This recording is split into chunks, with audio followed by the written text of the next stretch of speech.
The tropical rainforest type of climate is characterized by heavy rain and high temperature throughout the year. तो ये इसका tropical rain forest का जो climate है वो कैसा होता है कि बारिश बहुत होती है और टेम्परेचर भी बहुत सारा साल हाई रहता है.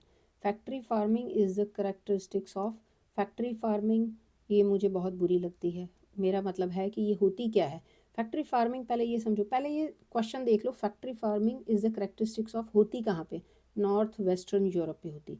लेकिन ये क्यों मतलब मुझे नहीं अच्छी लगती, क्योंकि ये फैक्ट्री फार्मिंग में ना क्या होता है कि बहुत सारे एनिमल्स जो हैं, ठीक है, जिनका लोग मीट खाते हैं, ठीक है, बहुत सारे एनिमल्स इकट्ठे ही जगह पे रखे होते हैं फार्म्स में, फील्ड्स में. वहाँ पे उनको इवन मूव करने की भी जगह नहीं होती. इतने ज़्यादा वो एनिमल्स जो रखे होते हैं, ठीक है, स्पेस नहीं होती उनको, इवन मूव भी नहीं कर सकते.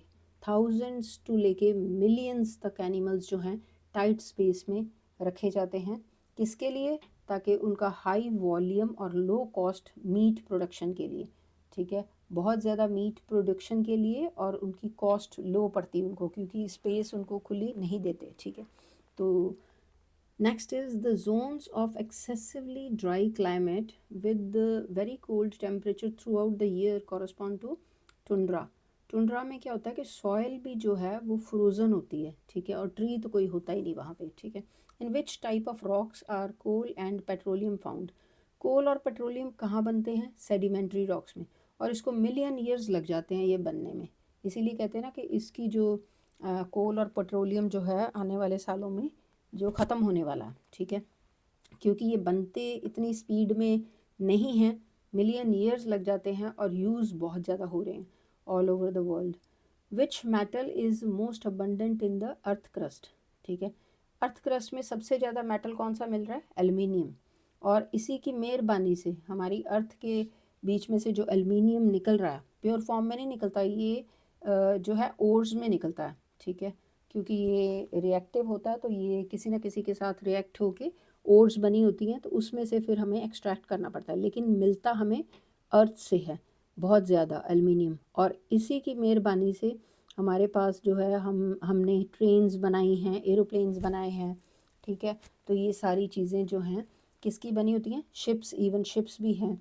ये सारी चीज़ें जो हैं किसकी बनी हैं? एल्युमिनियम की, ठीक है, क्योंकि इनको रस्ट नहीं लगता. और ये बड़ी लाइट वेट होता है, ये वाला मेटल बहुत लाइट वेट होता है और इसको रस्ट नहीं लगता.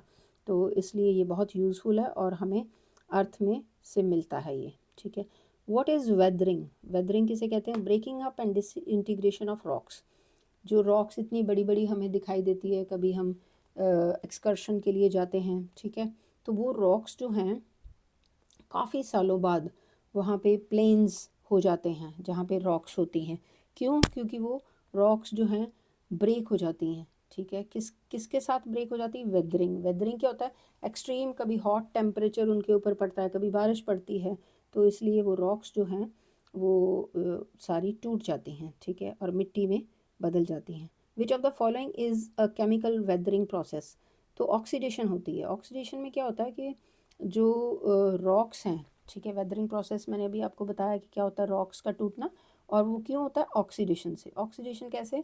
कि जैसे आयरन ऑक्साइड है, ठीक है, तो जो कि वहाँ पे मिलता है रॉक्स में, आयरन मिलता है, ठीक है. आयरन का ऑक्सीजन से और वाटर के साथ जो कम्बिनेशन होता है, आयरन ऑक्साइड रस्ट बन जाती है. आपने देखा होगा जब आप बाहर जाते हो घूमने के लिए, ठीक है, मतलब कि डिस्टेंट एरियाज़ पे जहाँ रॉक्स वगैरह होती है तो वहाँ रस्ट लगी होती है.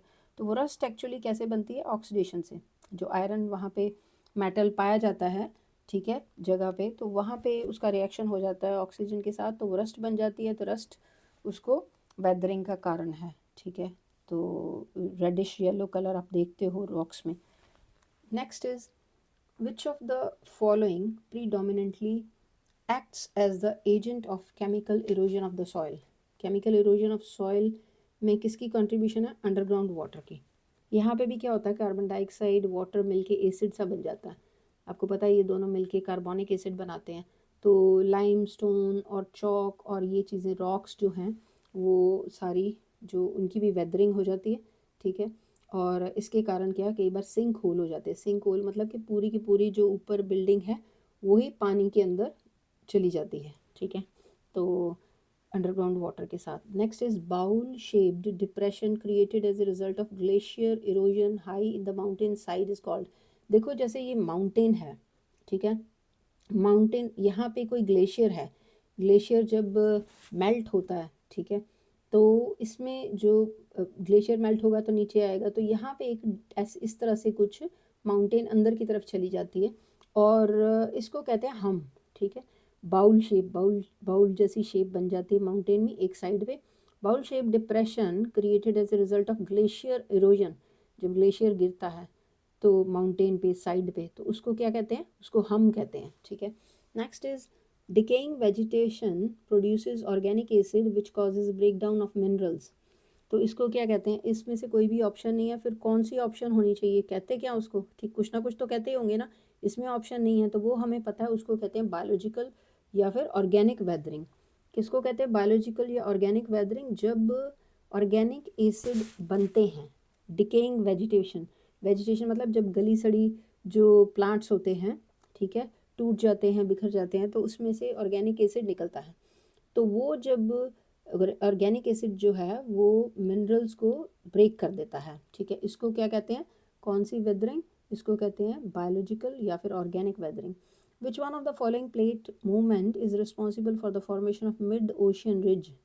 मिड ओशियन, आपको ये पता है कि ओशियन जो है, इतने बड़े बड़े जो सागर हैं, ठीक है, ओशियंस हैं, तो उसके बीच में मिड ओशियन रिज होता है, मतलब काफ़ी बड़ी बड़ी जैसे माउंटेन जैसी चीज़ें होती हैं, वो कैसे बनती हैं, तो वो देखो, जो टेक्टोनिक प्लेट्स होती हैं, जो हमारी धरती के नीचे टेक्टोनिक प्लेट्स हैं, वो जब दूर एक दूसरे से दूर चली जाती हैं, ठीक है, और धरती के अंदर से हॉट मैग्मा निकलता है, ठीक है, तो वो टेक्टोनिक प्लेट्स में डिफरेंस आ जाता है, उसमें डिस्टेंस आ जाता है, नीचे से अर्थ के अंदर से हॉट मैग्मा ऊपर आ जाता है, अराइजेस अपवर्ड्स, ठीक है। तो ये कैसे हो जाता है, due to divergent movement. Divergent movement किसकी, टेक्टोनिक प्लेट्स की। तो डिस्टेंस क्रिएट हो जाता है और हॉट मैग्मा अराइजेस, धरती के नीचे से हॉट मैग्मा ऊपर आ जाता है, उसी से क्या बन जाता है, मिड ओशन रिज, ठीक है।